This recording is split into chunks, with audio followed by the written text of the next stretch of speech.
In the ancient kingdom of Babylon, Daniel, a young Israelite, found himself in a position of great influence and responsibility. Despite being a foreigner, he had earned the favor of King Darius through his wisdom, integrity, and dedication to his duties. However, Daniel's unwavering faith in his God often stirred jealousy and resentment among his colleagues.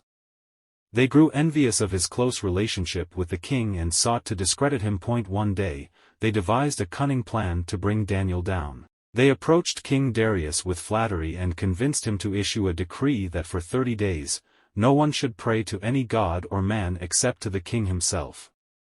They knew well that Daniel's devotion to his God would not allow him to comply with such a decree. True to their expectations, Daniel continued his daily practice of praying to his God 3 times a day, facing Jerusalem from his window.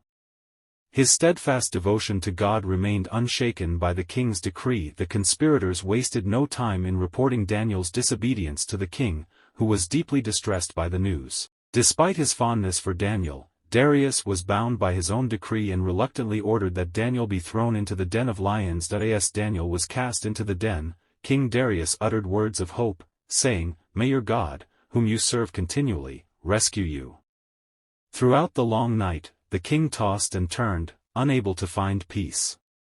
With the first light of dawn, he hurried to the lion's den, fearing the worst.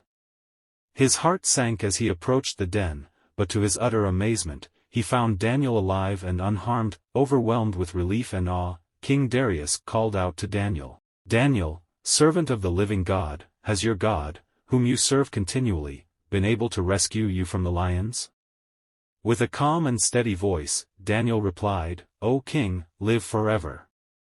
My God sent his angel, and he shut the mouths of the lions. They have not hurt me because I was found innocent in his sight. Nor have I ever done any wrong before you, your majesty." Filled with gratitude and reverence, King Darius praised the God of Daniel, declaring him to be the living God whose kingdom will endure forever. He issued a decree that all people must fear and reverence the God of Daniel, for he is the deliverer of his servants in times of trouble. From the story of Daniel in the lion's den, we learn profound lessons about the power of faith, the faithfulness of God, and the consequences of envy and deceit. Daniel's unwavering trust in God not only saved his life but also served as a testimony to the greatness and sovereignty of God. This story reminds us that no matter the challenges we face, if we remain faithful to God, He will be with us, protecting and delivering us through the darkest of times.